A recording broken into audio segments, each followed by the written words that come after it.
Cool. Okay, it looks like we've got the majority of people coming in, so we'll crack on. So thank you again, everyone, for jumping on today's webinar. This is the third and final of this series, and we're welcomed again by our lovely guest, Tony Morris. So thank you for joining us. Thanks for having me. So we're going to kickstart by handing over to Tony, and I'll get my presentations up on screen. Started right at the end for some reason. So this webinar is focused around 5 strategies to double your stock, which I think is a fantastic webinar to be on. If most of you are frontline or wanting to improve the frontline of business generation, then definitely make sure you've got notepads and pens at the ready, as Tony said.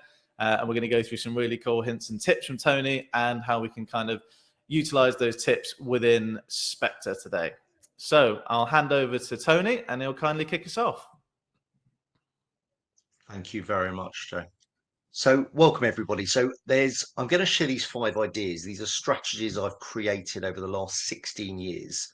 And it's a big claim, double your stock. It's a huge claim. But the truth is, if you implement what you're about to learn, I guarantee it, you will double, if not more so.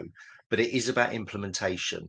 And when I teach these strategies and I work with clients ongoing, I sometimes hear they're still not doing these basics that have to be done if you want the true results. And part of my job is to give you the right content, but it's down to you to implement.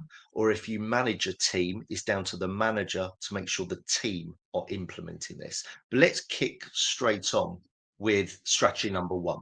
So I want you to write these numbers down. If you want to share them in the chat box, I'd like you to, if you're happy to. So what I want you to think about is last year, how many applicants do you think you registered? And this is for both sales and lettings. So applicants who are looking to buy, applicants who are looking to rent last year across all of your offices. So have a think about that. You probably won't know exact number, but let's say, for example, it's 200 applicants for your branch per month last year, and you've got 10 offices. It's 2,000 approximately. So just have a chat with your team, have a think about it, and please put that number in. So Jeremy said 4,000 approximately. So have a think. I'm going to give you 30 seconds for that. So how many applicants across all of your offices last Some similar year? numbers coming through. So we're getting some good numbers. So David said 300, which sounds very, very low. 3,000. Thanks, David. Okay, it's interesting. So obviously this is going to depend on the size of your agency. Give you an idea, I've got some clients who've got 5 offices and they registered 21,000 applicants for sales and lettings, which is they're based in Nottingham, and that's huge numbers, which is probably the highest I've ever seen, all the way down to maybe 2,000 a year, depending on size. So it seems like 5,000 is the biggest. Okay, so next question, out of the number you've just written down, approximately how many of those applicants were actually renting in one of your territories? Glenn, I love how specific you are, 1351. It tells me 2 things. You've either made it up or you actually measure these numbers. I hope the latter. And this, I go back to my point about implementation. The only way to measure this and manage this is by measuring this. You should know every month. If I was a branch manager, I want to know in my team how many applicants are registered each week, each month for both sales and lettings. Then I want to know how many of those are renting your area. So just put those numbers in, guys. It could be, you might put a percentage of the 4,000, or ideally, how many you think are renting. So if I take Peter, 4,000, how many of them are in renting in your area when they make the phone call? So just write that number down for me, please. I would imagine that percentage is probably quite a high percentage, maybe something like 40, 45%. You normally find actually it's anywhere between 50 and 80% normally. Again, it all depends on the area of the country, but some of my clients it's as high as 80%. Wow. So Glenn, you don't have that at hand. That's fine. But yeah, I just want you guys, this is more, well, I say it's more of a guesstimate. again, when you're implementing this strategy, you should know exactly what it is. So again, if I was a branch manager and I knew my team registered 100 people this week for sales or lettings, how many of those 100 were renting in our area? It's a really important figure for you to know, because then comes the next part of the strategy. Okay, so we've got those numbers, hopefully. This is the crux to this strategy. Let's say you had 1,000 a year, and out of 1,000 applicants a year, let's say for ease, 50% of them were renting in your area. So we're talking 500 applicants. The question now is, out of those 500 applicants that have either served notice or been served notice, how many landlord's details did you get on that first phone call when you registered that applicant? Please write that number down now in the chat. So Mark's in there pretty quick with 0, 0. Okay. I'm seeing a lot of zeros. So I want to be really clear with this.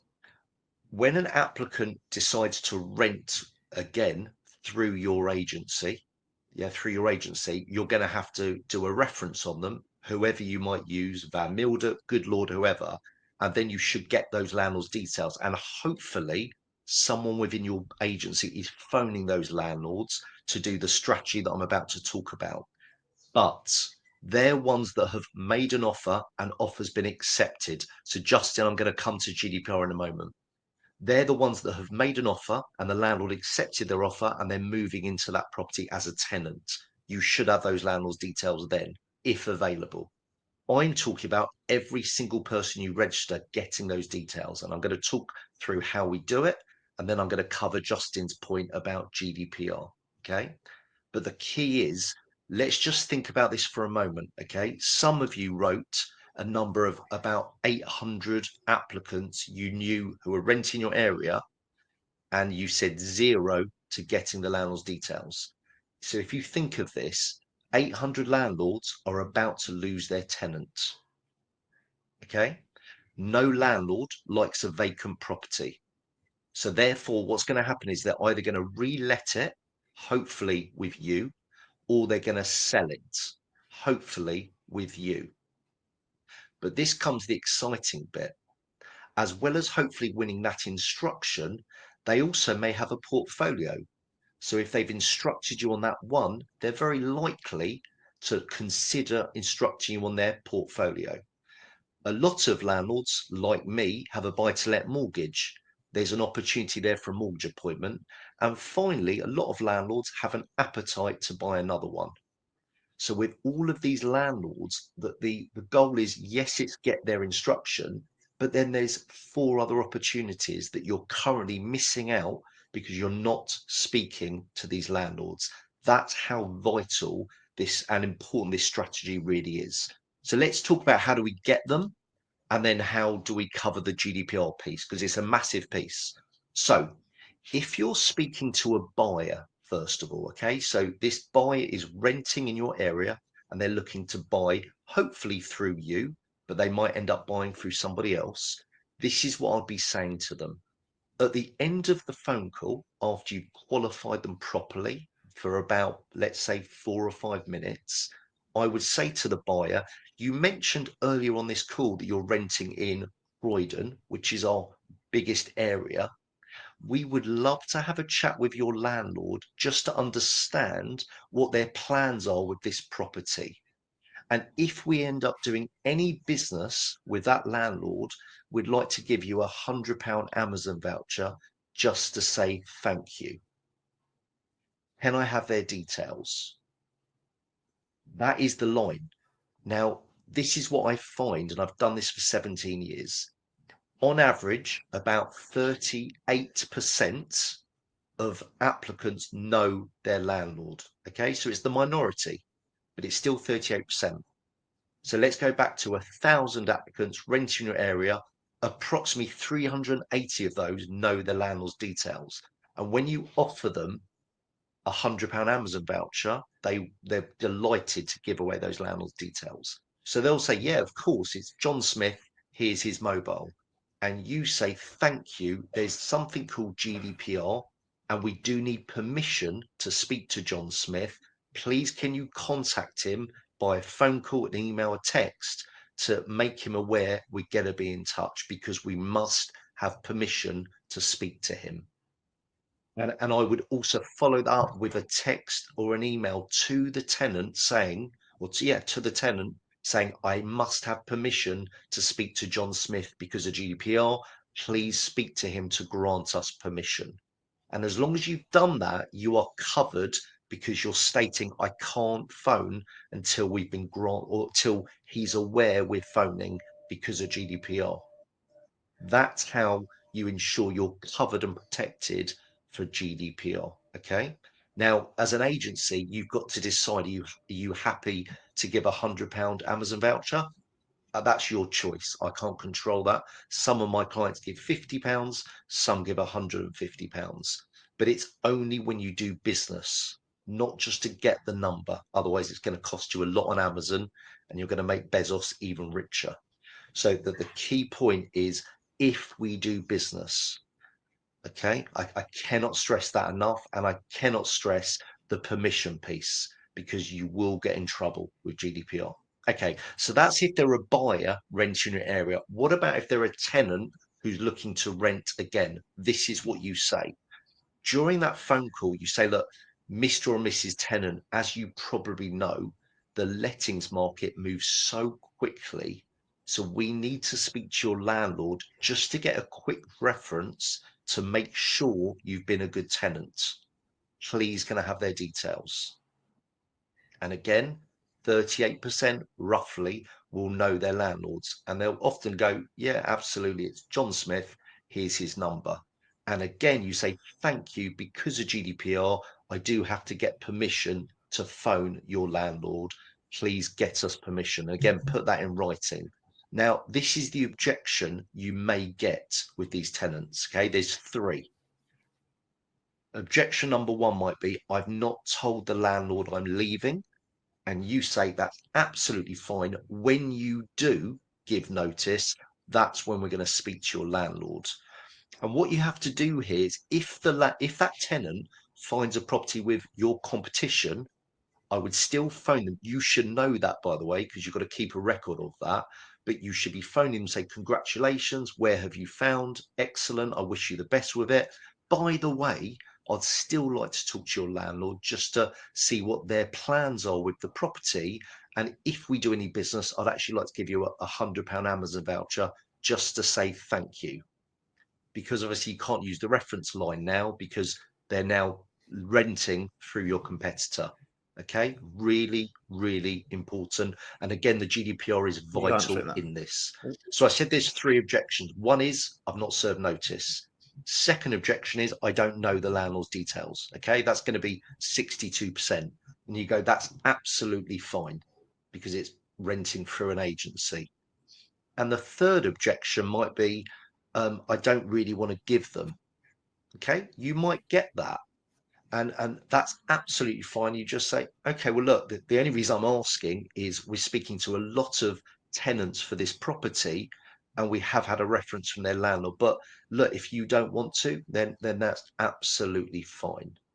Okay. Any questions on this point?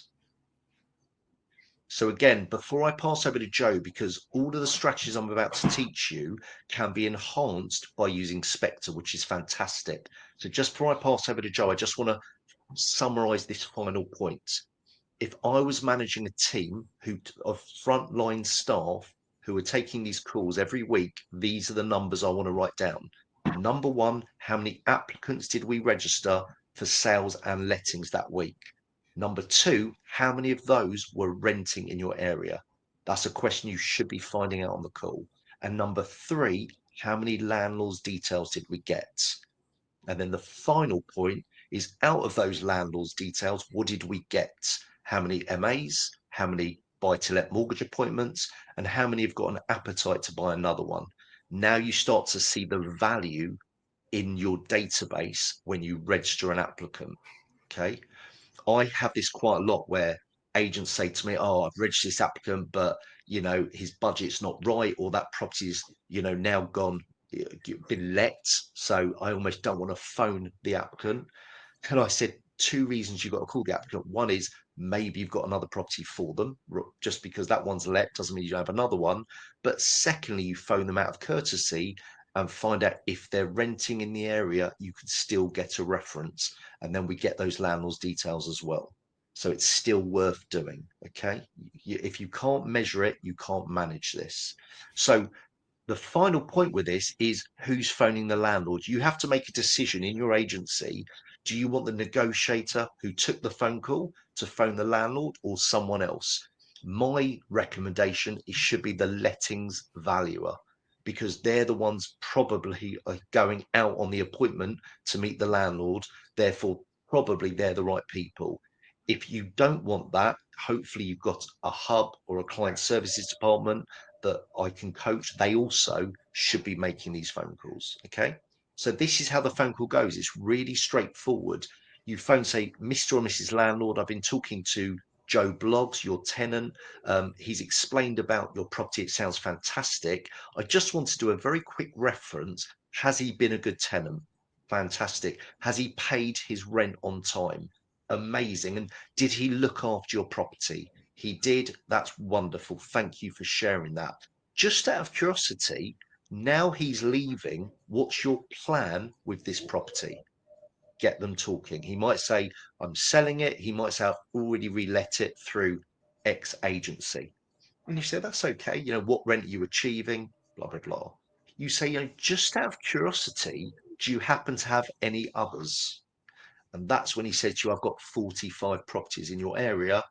And once you're back on the chair after falling off, you can talk about those properties, right? And a very simple question is, where are they? Are they tenanted? And once you find out they're in your area and they are tenanted, you say, when did you last have a rent review? He or she will probably say, well, we haven't. It will be our absolute pleasure to meet you, see all of your properties and do a thorough rent review to know that are you maximizing the value of these assets, or are you missing out on some rent that we could help you achieve? Okay. And finally, the 2 points is we've got some amazing buy-to-let opportunities at the moment. What's your appetite on buying another one? And final question is, say, just before I go, Mr. or Mrs. Landlord, you've obviously got a portfolio of properties. Do you have a buy-to-let mortgage, or were they all purchased with cash?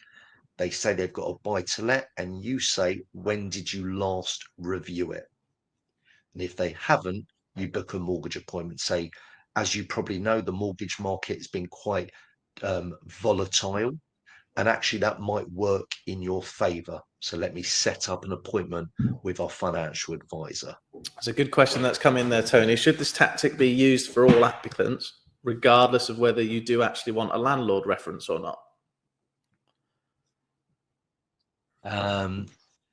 Actually, yes, it should. I mean, look, the truth is we should be getting a reference. You're going to get one anyway if you end up doing business with that tenant. You'll have a reference company that you work with, so you're going to be getting a proper reference anyway.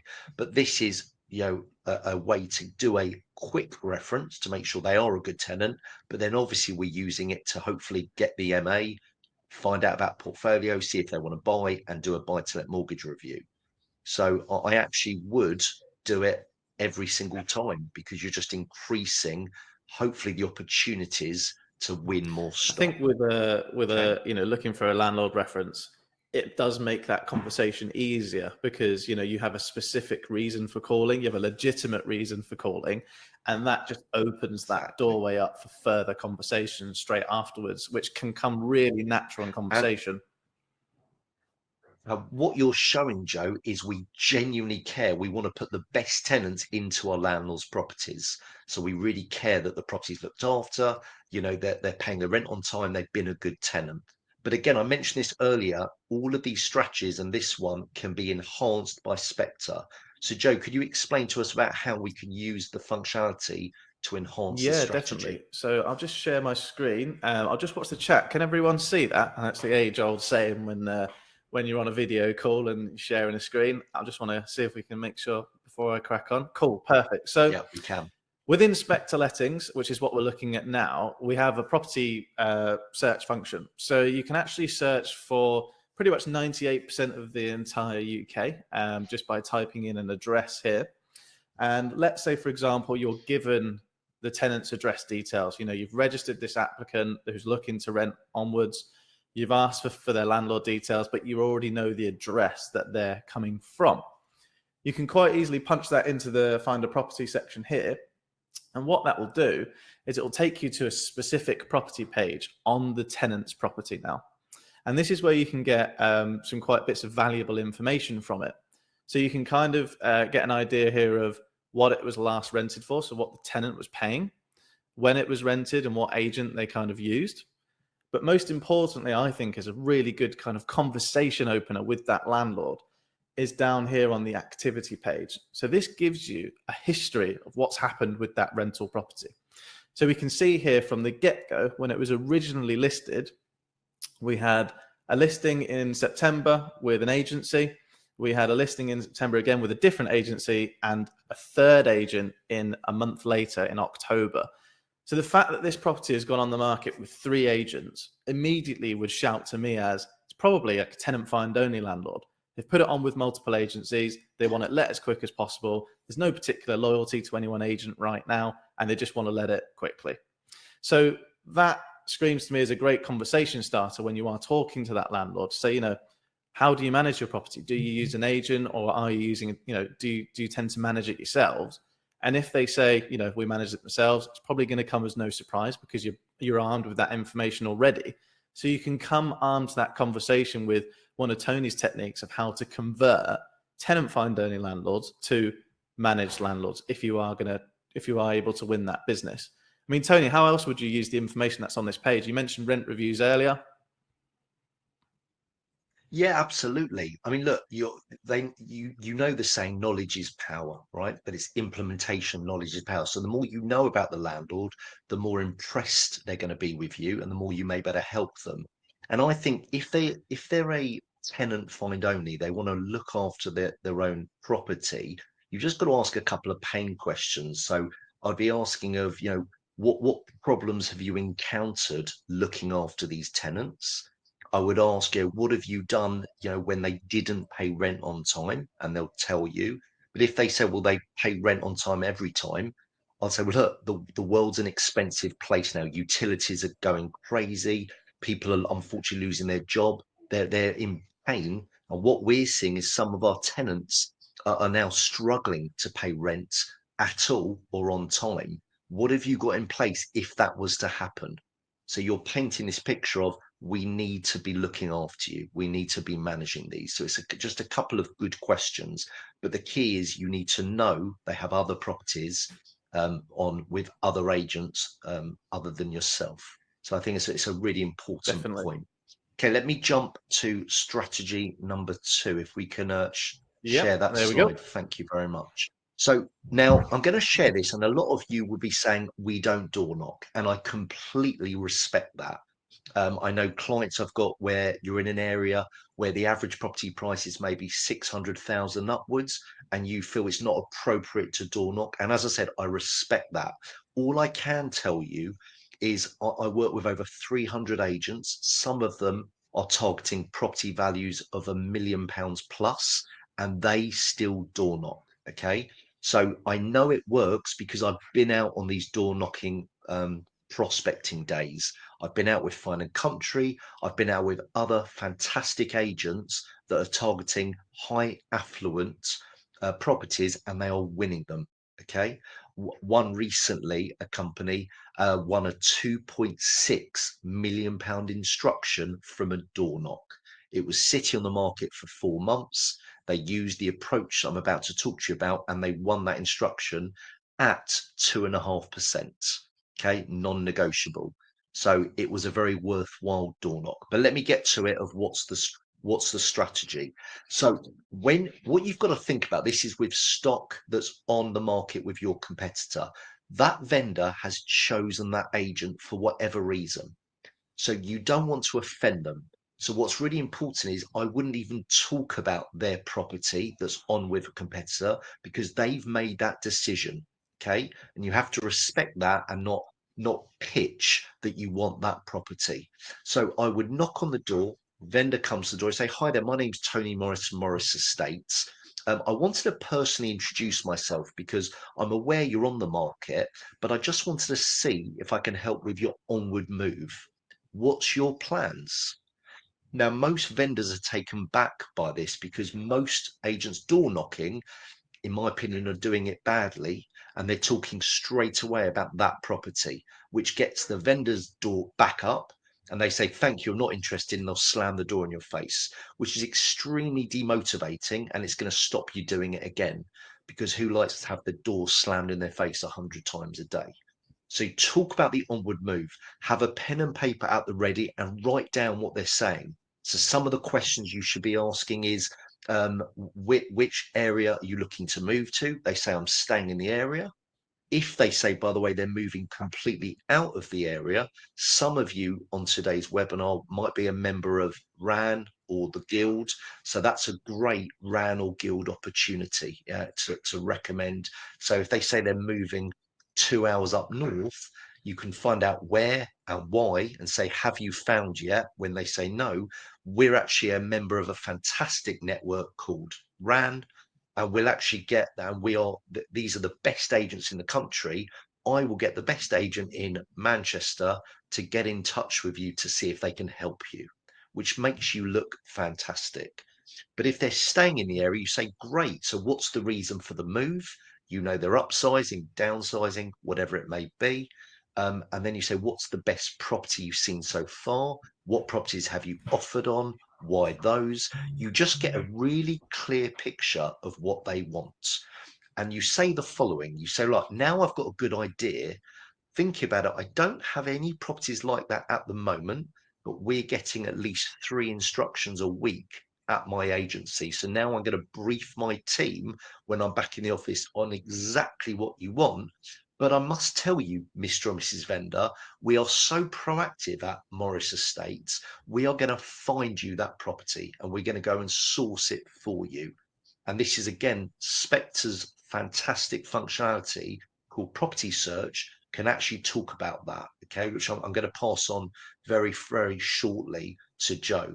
So that's about the onward move. But then you go into the final 3 stages and you say the following. You say, I've seen your property, by the way, it's been on for about 11 days. In Morris Estates, we call that the honeymoon period. By that, we mean it's when you get the most interest for the property. Can I just ask, how many offers have you had so far? Now, notice I say 11 days on the market. Ideally, you want to be targeting these properties between day 10 and day 13. Why?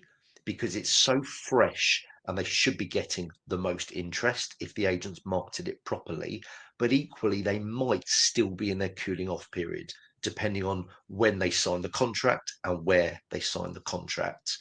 So you say, how many offers? Often the feedback is, well, I've not had any offers. I've had probably 4 viewings.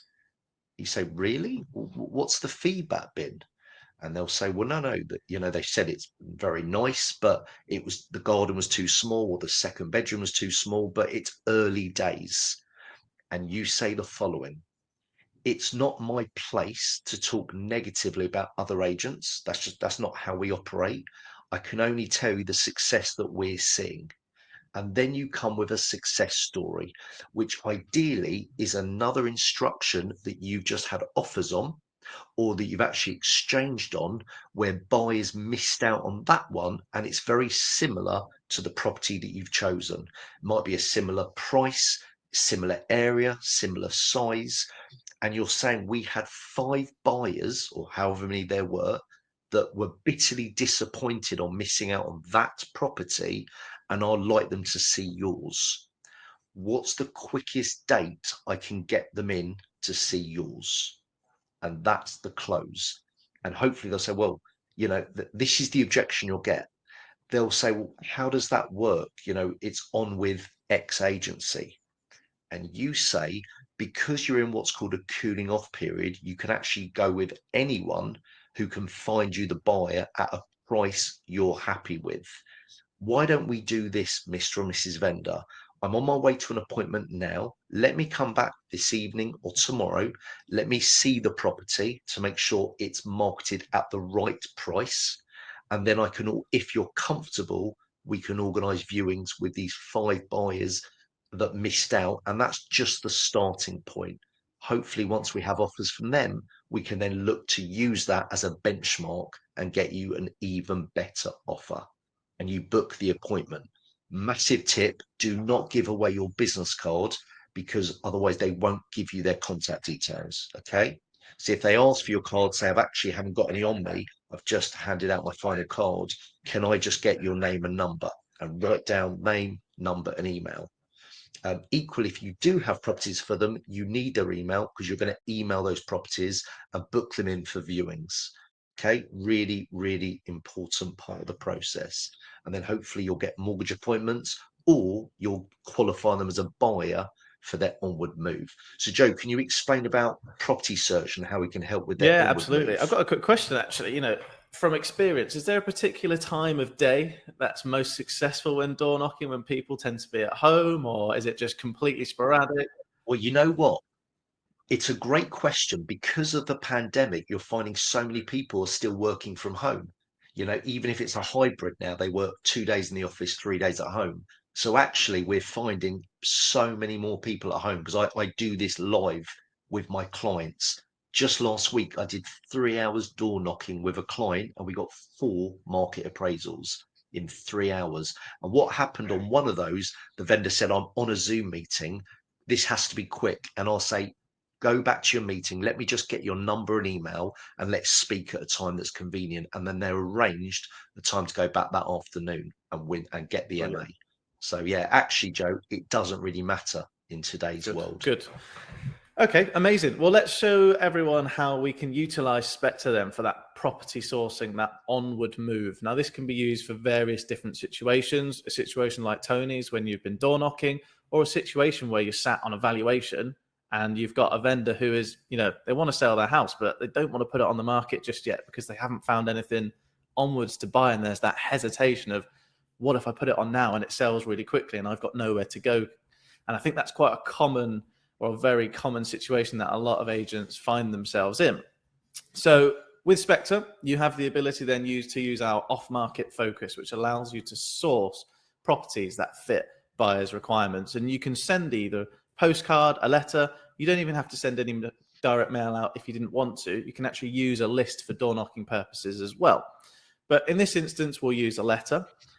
And then we'll kind of get an idea of where they want to be moving to. Where is the onward purchase? Are they relocating out of town? Do they want to be in a specific location?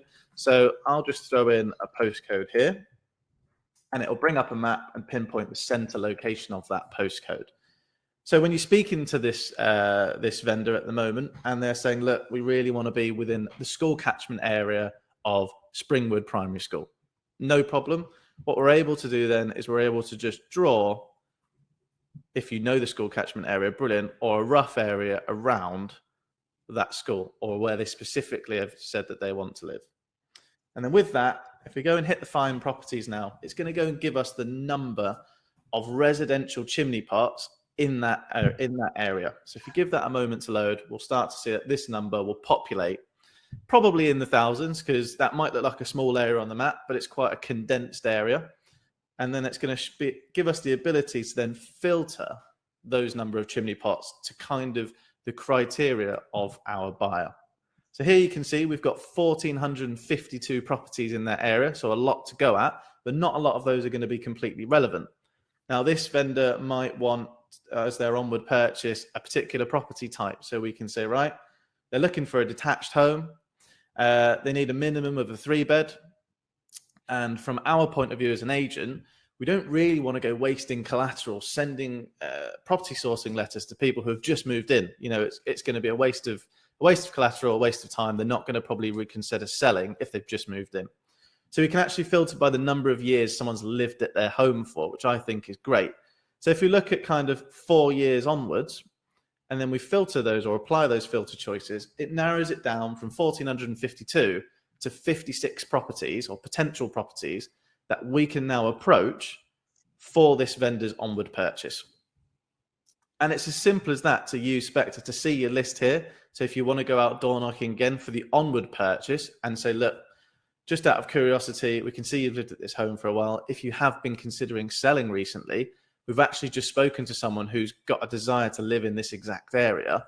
And you might get valuation or an instruction from the original door knock and a new valuation instruction and onward purchase and chain from your additional door knock as well. So there's a lot of data within Spectre that will allow you to property source in that scenario of Tony's, but also help vendors when you're on evaluation to find onward moves, to create that sense of urgency when you're trying to convince them to put their house on the market with you as well. And the filtration system is really easy and simplistic to use as well. Tony, do you think that'd be beneficial? Perfect. It's unbelievable. It just helps that process even easier. Thank you. If we can just share the slides again, Joe. No problem. So we're on strategy number 3. So let me just. So yeah, again, the strategy number 3, this is one of my favorite, and it's something that so many agents either don't do at all or don't do it properly. So these are lost valuations. Now, what I often find is a valuer goes out, they lose the instruction, and often the vendor will either not call them, which is just, for me, quite rude, or they'll just ping them an email and saying, we've chosen X agent, thank you. And the valuer does nothing with that. And often if I ask the valuer, why do you think they lost it? 95% say to me, fee. Right, 95% say I believe it was fee, and sometimes they will phone the vendor and the vendor said it was fee, you were just too expensive. Now, in my opinion, the reason often the vendor is saying it's fee is they don't want to upset or be rude to that valuer. Because let's say I didn't like the valuer, I'm hardly going to say I really didn't like you. It's confrontational. So my advice is get someone other than that valuer to make the phone call. Okay, really important. So if I was making the phone call, this is pretty much how it's going to sound. Okay, and I'm going to talk through these 4 steps so you get it. And again, this is being recorded so you can write it down in your own time. So Mr. and Mrs. Vendor, it's Tony Morris from Morris Estates. Thanks for taking my call. I know you met my colleague Joe recently and he was unsuccessful. At Morris Estates, we really strive to be the best at what we do. And I would really value your honest feedback of why you chose not to use Joe. You won't offend him. You won't offend me. We simply want to learn. Zip.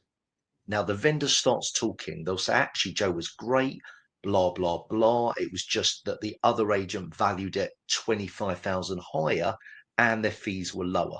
You might get that. But they also might say, which I had with a client the other day, 2 weeks ago, I'm not going to name the agent, who said actually that they chose the other agent because they offered virtual tours. Okay. And that was really important to us. Here's the funny bit. That agent also offered virtual tours. They just didn't talk about it. So it was nothing to do with fee, which is what the agent thought. It was to do with a functionality of marketing, virtual tours, that they offered and didn't share. So get some feedback on the valuer, learn what it was of why they chose someone else. Okay. That's the feedback. And you say, thank you so much, Mr. and Mrs. Vendor, for that feedback. It means a lot to us. And then you go into the assessment piece. So the next 3 steps are exactly the same as the door knock. Assess. I see it's been on the market for 12 days with X agency. How many offers have you had? None. Really? What's the feedback been? Not my place to talk negatively. Let me just tell you about Whitworth Street that we've just gone under offer since you met Joe. We had 11 viewings, 6 offers, 5 bitterly disappointed buyers that missed out. And I'd love them to come and see your property. And you'll get the same response. Well, how does that work? I'm on with X agent. Luckily for you, we're still in the cooling off period. As the feedback was so good on Joe, let me get him back and I'll get him to phone those 5 buyers today and we can organize viewings. How does that sound? So the transact piece is close to get back in And also say about the onward move. So they might say, well, actually, we're now under offer in 10 days at asking price. And you say, congrats, I knew you would be. That's fantastic. But I'd love to help with your onward move. And then again, you can use the property search functionality that Joe showed you previously, which is so you're still doing business with them. It just isn't the instruction that obviously you also wanted. Okay. So that's strategy 3. Any questions on that before I move on? I'll keep an eye on the chat channel. The words are very important. And the guys, the really important point is feedback first. What you find when you do this is that the vendor's very happy to give feedback. They don't feel defensive. They're just helping you learn from it. But then you move cleverly We into have the other got some piece. chats coming So a in. couple Yeah, of questions. one from Laura. How long after a market appraisal should you call, first off? Great question. I actually would say ideally phone probably 7 or 8 days later. And the reason, Laura, for that time is it's now on the market with a competitor and I want to try and win it back. So the problem is if you do it the day after, it's too early and it's only just gone live. So you might do a phone call once and then you might phone again 9 or 10 days later to say, look, you gave me great feedback on Joe last week. I see it's been on for 10 days. How many offers? So We've you got might do another that. question from Jamie. Jamie, do you have Um, a yeah. lettings take? Jamie, it's exactly the same. Feedback on the lettings lister, how many offers, and then talk about a property you just let or just exchanged or just let or just had gone under offer. Talk about the applicants that missed that one. It's exactly the same process. The only difference is the landlord's not talking about the onward move. So we've got one from Caroline here. I'm finding the sales market in London isn't at the pace where something is under offer within 14 days. Is it wrong to be implying to a seller that their chosen agent isn't doing that well when we can't guarantee doing better? Caroline, it's a really good question. And I'm not saying you shouldn't be lying and you shouldn't be setting expectations where you're then going to hopefully get instructed and then fail. All I can tell you is I work with London agents and I totally appreciate the market has changed. It has slowed down, but the agents that I train who are so proactive are still doing a lot of business right now and they're still getting interest within that 2-week period. They really, really are.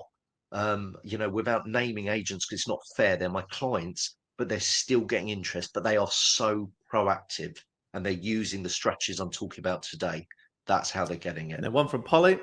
What if they don't want to move in the calling off period or haven't got immediate applicants as might be too high a price? Nothing you can do. If they really don't want to move, if they're the sort of vendor that wants to sit on the market for 6 months, they're not in a hurry. You've got to question, is that the sort of vendor you want anyway? Because you're not going to get paid for 7, 8, 9 months potentially. So, if they really don't want to move and they want to see how it goes, all I would say is I completely respect that. What we'll do is let's stay in touch every 3 to 4 weeks. I'd love to know how it's going. And if by the end of that contract, you still haven't got the right buyer that you're happy with, then maybe we can help you. Remember, you don't want to be pushy because it comes across as commission breath, and no one likes commission breath. So you're there to help them. And if they don't want to be helped at that stage, fine. You just come back at the right time where hopefully you can help. That's what I'd I think say. that's down to qualification of the vendor, isn't it, Tony? You want to make sure that, you want to qualify this vendor. Are they the right client for you? If you've got a really demotivated vendor and you've found that out on your qualification period, then, is that really the client that you want? You don't want a listing for the sake of a listing. You want a listing because you want to be able to sell or let it. If you know it's going to sit on the market because they want an unreasonable price for a property, then you really have to ask yourself, do I want that listing? And are they motivated enough to listen to my professional advice? Absolutely. So strategy number 4, this is only relevant for lettings. However, I say it's only relevant for lettings. It's not. Obviously, if you don't have lettings, then this is obviously completely irrelevant. But if you have lettings and an estate agency, you should be having these conversations with your landlords and generating opportunities for your sales department. I have a lot of clients that don't work very well between sales and lettings. And for me, that's a big miss because landlords want to buy landlords want to sell. So therefore we should be passing that to sales, doing the transactions, and then the lettings is now managing a bigger portfolio. But let me explain the strategy. I have clients of mine that have 1,500 properties under management. And I ask the question, how many of those 1,500 landlords have other properties? And they'll often say to me, none, we've done it, we've checked, I promise, we know our landlords. I said, well, that's okay, let's test it. I did this about 2 months ago with a client in Exeter. The first landlord we got hold of that had the one property managed by this agency. And in the call, I said, just out of curiosity, do you have any other properties? He said, yeah, we got about 23 across Devon and Exeter. The first landlord we spoke to. So even if you think you've exhausted the list, you probably haven't. But this is how you get into the conversation. It's all about a story because stories sell, facts tell. So stories are memorable and easier to frame. So you phone the landlord, say, Joe, we haven't spoken for a few weeks. How are you? How's things going? Have an opening warm-up conversation. You say, Joe, something I've never asked you. I was talking to a landlord of mine last month. We manage 5 of his properties or her properties, and we never spoke about the buy-to-let mortgage. And I didn't even know they had one. And they spoke to my broker, John Smith, and they've actually been able to help them save X pounds a month across their portfolio. And it occurred to me, you and I haven't had the conversation. Do you have a buy-to-let mortgage? You do. Fantastic. When did you last review it? When they say they haven't, say, I'm going to introduce you to John. I can't guarantee he's going to save you the same as he saved my other landlord, but I can guarantee he'll try. And you set up a mortgage appointment. You say, by the way, Joe, I've never really asked this, which I'm embarrassed about. Do you have other properties that we could help you with?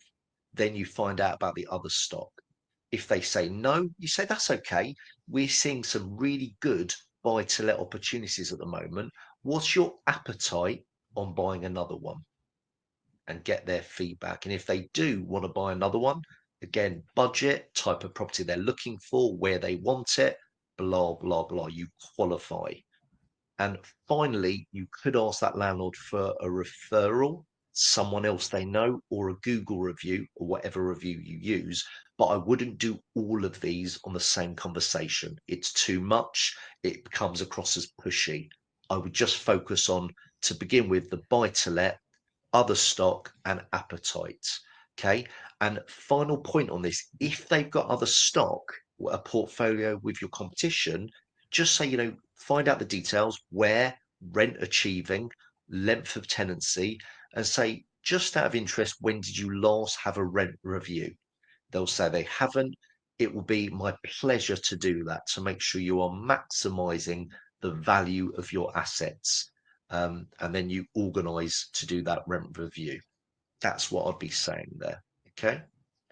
Joe, there's a way we can enhance this with landlord data. Do you just want to explain that Yeah, briefly? absolutely. So I think, it's quite common that letting agencies are sat on a gold mine of data, whether that's current landlord data, like you've explained now, whether that's past valuations that you've lost, or previous landlords that have switched and gone to other agencies, or sold their rental property, but years later decided to get another rental and not kind of used you as an agent.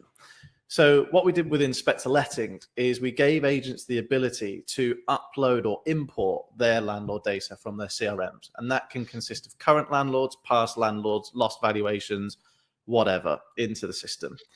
And immediately what that allows the system to do is it allows it to cross-check your data that you own with what's on the market to let, and also what's tenanted in your area with other agencies.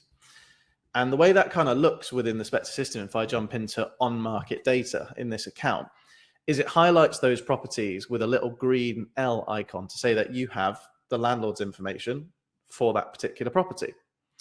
Now that property is, let's take this one for example, it's currently on the market available with a different agent to you, but you own that information. And we all know how quick the rental market moves. So immediately I would be phoning that landlord because I've got their data, mentioning that they're on the market, And if they've been on the market for a really long time, it's a really easy conversation starter to multi-list.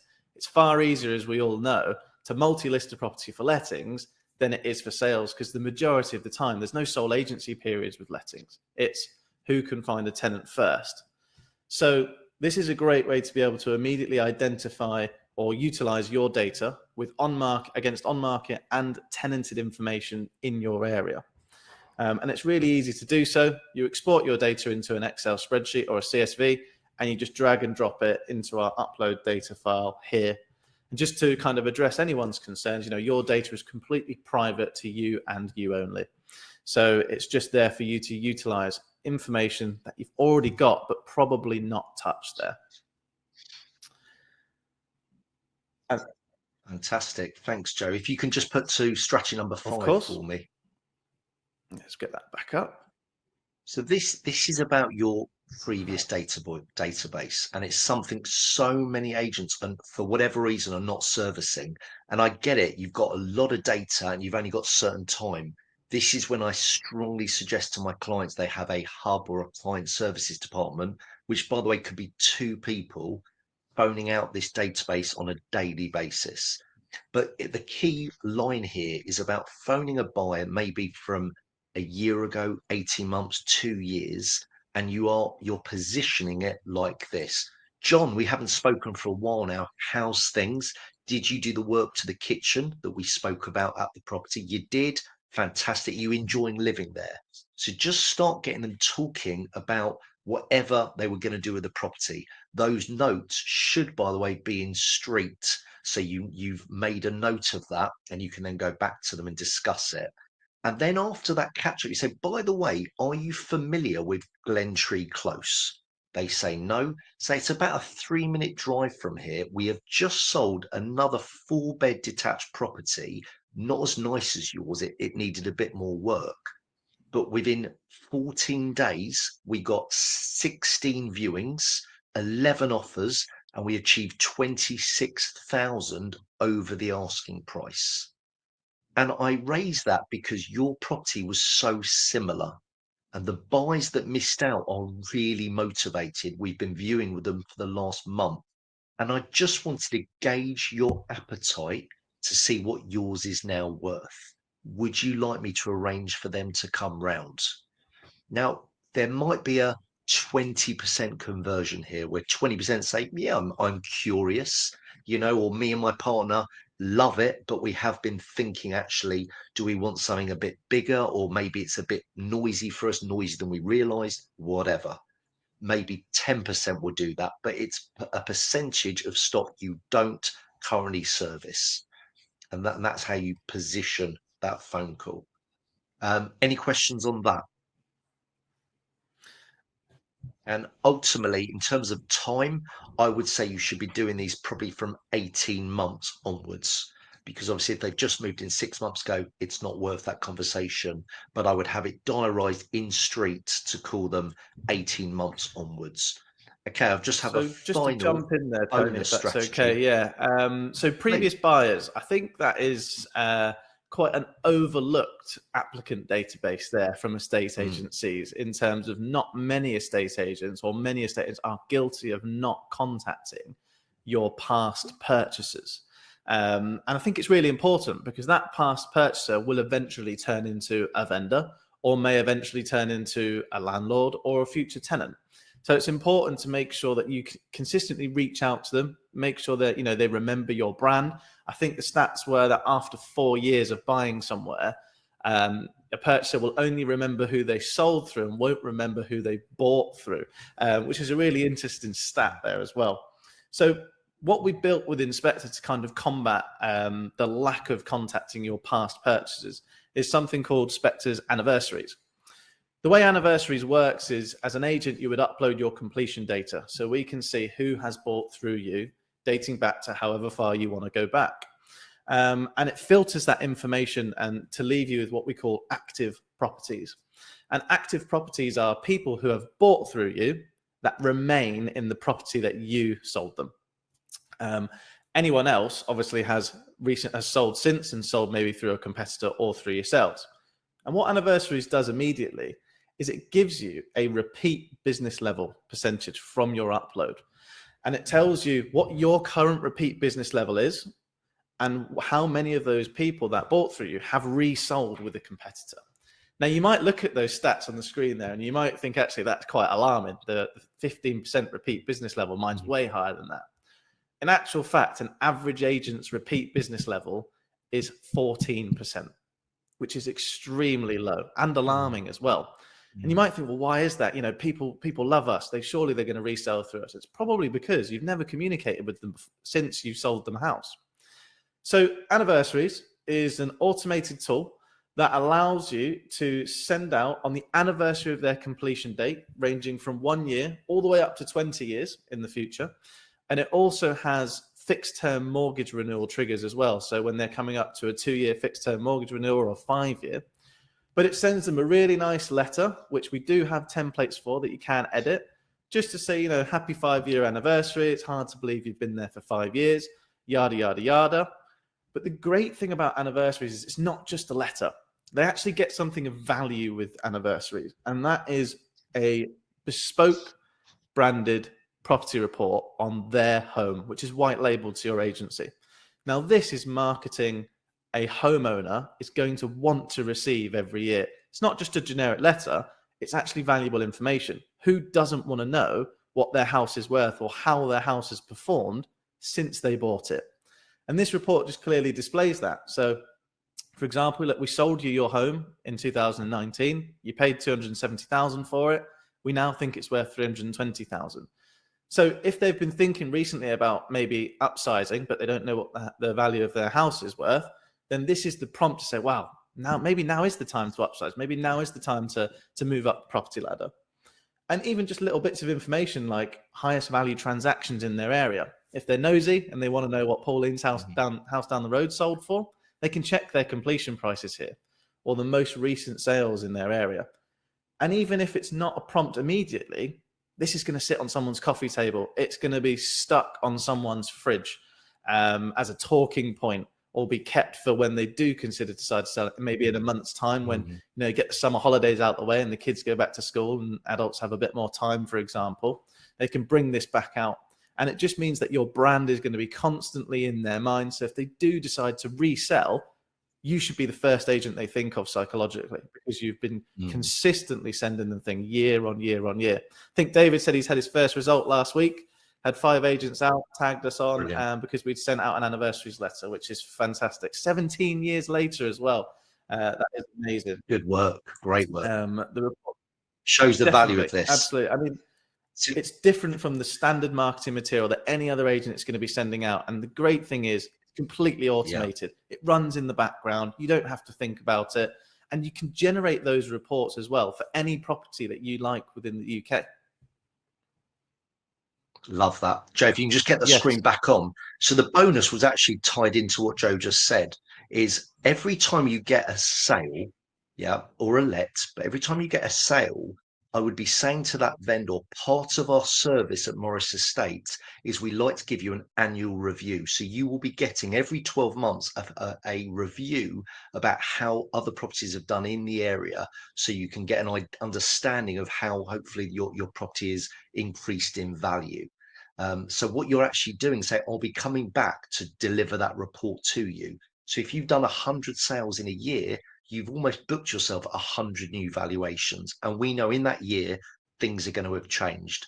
Divorce, unfortunately, death, and other things where people might need to downsize because of affordability. So you're creating yourself another 100 potential opportunities. And with the data that Spectre gives you, I personally would send out an anniversary card. You have a list of what dates are coming up. I think a nice handwritten anniversary card is just a lovely touch, and you've got the data at your fingertips.